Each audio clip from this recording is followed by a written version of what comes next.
Good day to everybody. I am Mr. Inocencio Casimero, a native of Ormoc City, Leyte. I was born last July 28, 1943 in Cabaliwan, Merida, Leyte. Kanya ako pamilya dito sa Ormoc, dito gud nagdako. I finished my elementary in Ormoc City Central School, high school in Ormoc City High School. College level, I finished my course, Bachelor's of Education in Western Leyte College, Ormoc City, major in history. I finished my basic and ROTC advanced course in St. Peter's College, Ormoc City. I started teaching 1970 in Matlang Rural High School. Then I was transferred to Valencia and then to Ipil Rural High School, Ormoc City. Looking for a greener pasture, nakahuna-huna ko pag panimpa diri sa Cebu City last 1985. Mautong gidana ko ang ako pamilya diri sa Cebu City ug natugpa mi diri sa Mandawi City because of my parents-in-law. Diri nagpuyo sa Magikay. Nagtrabaho siya sa Magikay Sugar Steel, Mandawi City. So pag abot na mo diri, since alanganin ang school year sa 85-86, September naman miniabot, so nang-apply na lang ko sa mga schools sa like UB, University of the Visayas, Division of Mandawi City, Consolacion, St. Louis, St. Joseph, o since waiting for the opportunity to be in school year 85-86, nagpaabot na lang sa sunod school year. So nangita ako paingnan sa ako pamilya. So nisod ko rattan crop, nang-apply ko rattan crop, stone crop, metal crop, pero niabot ko dito sa Admacor Rattan Manufacturing Corporation. 2 months ko nag-sander, nang-apply ko dito na as sander. After 2 months, gi-operan ko as a utility worker. Kunya, bibintahan man ang ako income kay inuras man 5 pesos per hour. So nakalahutay ko until June 1986. Last June 16, 1986, niabot ang ako opportunity kay gitawagan ko sa Mandawi City Division for my position, an application for my position as a teacher. So I immediately reported to the Mandawi City Division o na-meet ko si Mr. Alejandro Sinisa, nga mo screening o recruiter committee. Human dito, interview ko niya, pagkahuman, forward ko nga sa Division Superintendent Dr. Susana Cabahog, who was the school's division superintendent of that year. Now, human dito, nag-interview ko ni Dr. Susana Cabahog. After that, ingon ang superintendent nga Casimero, you are in, and your first day of service will be tomorrow, June 17, 1986. Lipayan ako, perting lipayan ako kay at last di na ko mubalik sa pangliha o utility, proceed na ko sa ako career as a teacher position. So mao to ipa-report kaniya June 17, 1986 as my first day of service. After that, dito na ko the following day, dito na ko siya opisina, unya giingnan ko ni Dr. Susana Cabahog nga Casimero, your office and classroom is the conference room of the division office. Natinga ko pero wala lang ko mangutana. And then ingon siya nga after that, kung report ka sa conference room, you proceed to the mayor of Mandawi City, the OIC, Vicente Tingting de la Serna. After that, ko, yes ma'am, mauton, ni-proceed ko dito sa conference room. Dito nakita na ako nga may table, na ay mga chairs, o mula to, niya pagkahuman, pagkahuman ako tana, dito ko sa mayor's office, walking distance naman, ako lang ibaktas nga to sa kanang Mandawi City Hall. Then I met the OIC Mayor Vicente Tingting de la Serna. Pag-abot na ako dito, giingnan ko niyang Casimiro. Mandawi Comprehensive High School is my dream and wish. Sa ato pa, damgo pa di ay ang eskwelahan nga ako gi-applyan. Kay wala pa may building, why classroom, why teachers, why labi na dihay ang kanang students. Kay imingon man siya nako nga, Casimiro, you have to enroll 150 students, otherwise Mandawi Comprehensive High School will not exist or will not rise up. Sumoto nga challenge na ako na, pero para nako as a military man, to obey first before you complain. So I said, yes sir. Sumoto, sabot mi, pero ingon siya, gipagkapinan niya, Casimiro, this is experimental. Dili ni pwede nimo ipanabi bisag asa tingaling magsugat-sugat kang mga tawo nga imo pahibawan parte nining ato project nako nga government high school. Kinahanglan secrecy, discipline. Mauto, dili pwede i-radio, dili pwede i-TV, why rekorida na bandili, wag yun. So ingon siya, it is between you and me ang secrecy sa ato iplano nga government high school. So mao to, nibalik ko sa division office, dito ko sa ako conference room nga gihatag ni Dr. Susana Cabahog. Ug dito ko naghinuktok ug unsa ba kining ako nasudlan nga wa pa man di ay building, walay classroom, walay teachers, walay students. So nakaingon ko nga ang ako gi-applyan usa ka ghost school o hollow point, wa may di pa. So mo to si challenge si ko ginuktok liya ko nga basin kunsaran ko sa Espiritu Santo. Pagkahuman nagampo ko makadiyot, gigawas ko sa conference room, gisuroy na ko ang Mandawi City Central School nga anik sa division office. Dito ko sa gate sa Mandawi City Central School na may mga bench dito nga made of cement, dito ko nilingkod.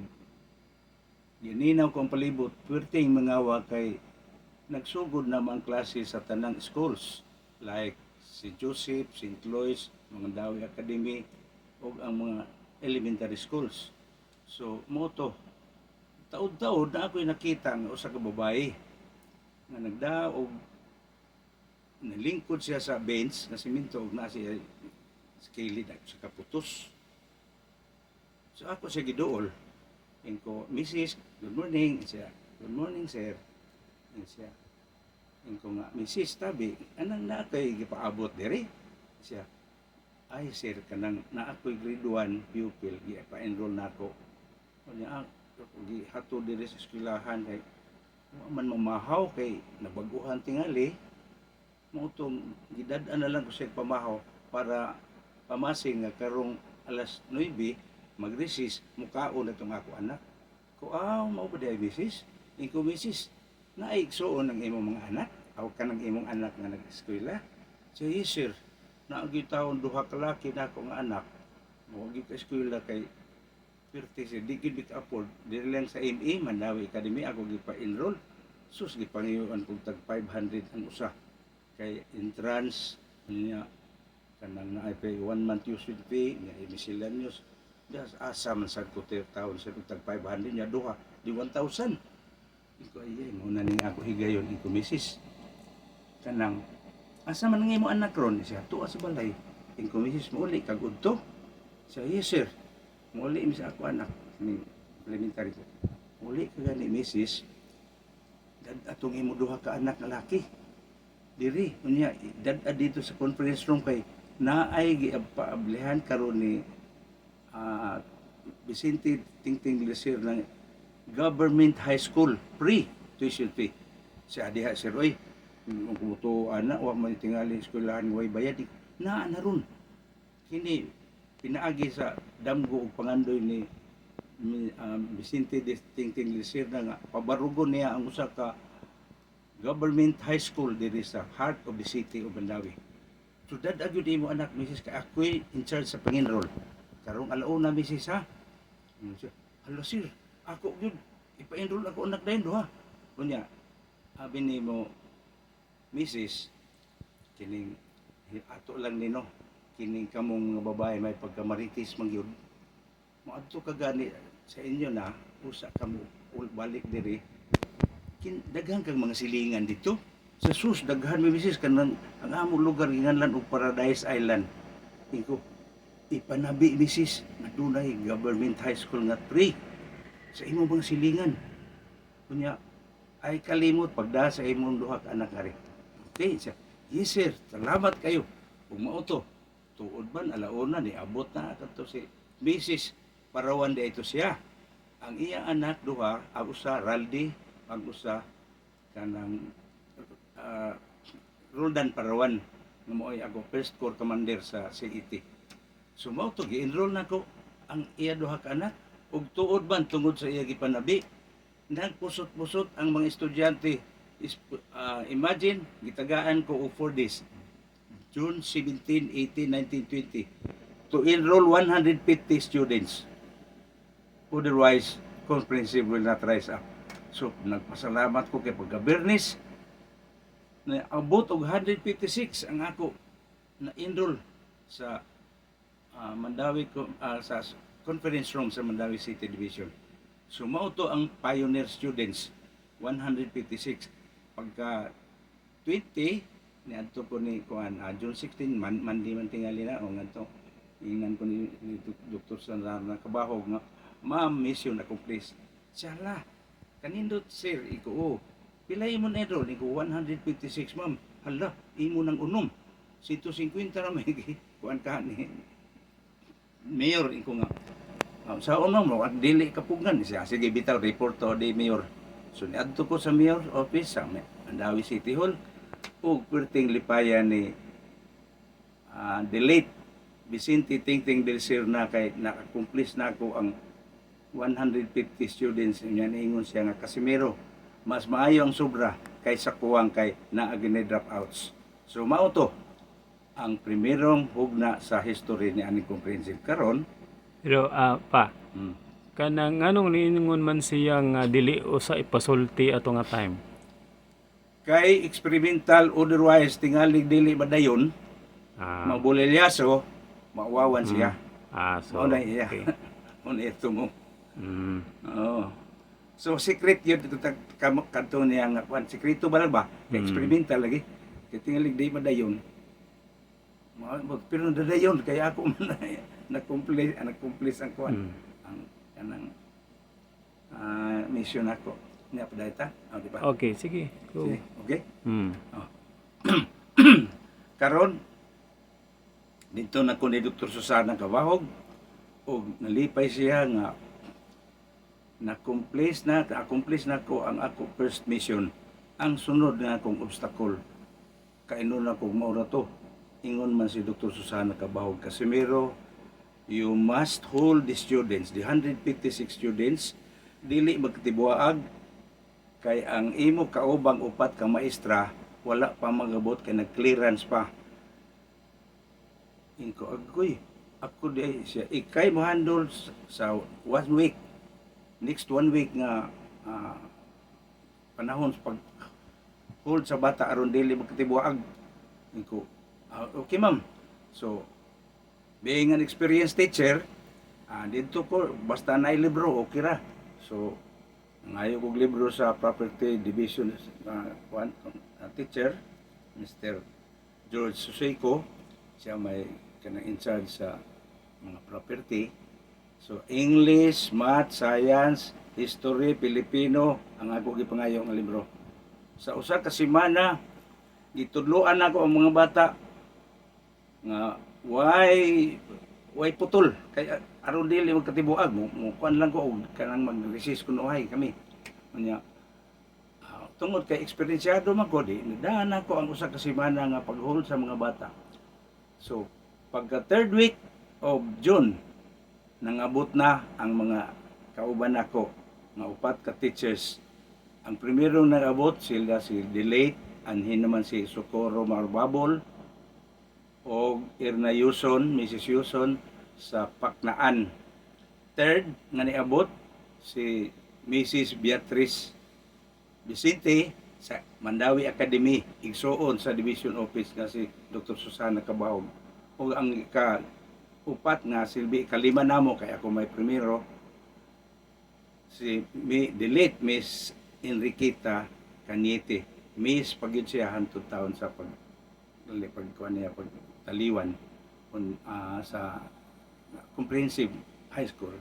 So the first five was the known as the five pioneers is number 1 yours truly Inocencio Casimiro, second Socorro Marbabol, third Erna Yuson, fourth Beatrice Vicente o ang Pep but not the least Enriqueta Cañete.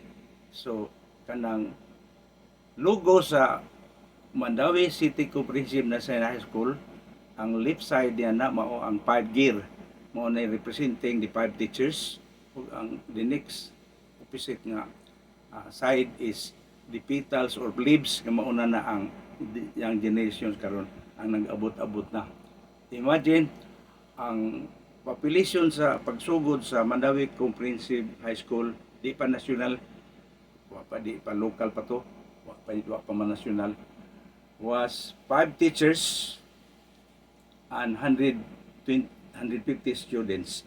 At the present, ang Mandawi Comprehensive National High School has 210 teachers and 5,000 plus students.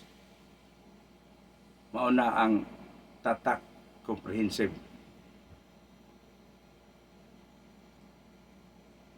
Di na lang nako ang kuan sa mga pagsugod nako mga ang subject paghandol ako sa kanang history sa kuan kanang scouting si ET ano na lang kanang kadton lang mo man history.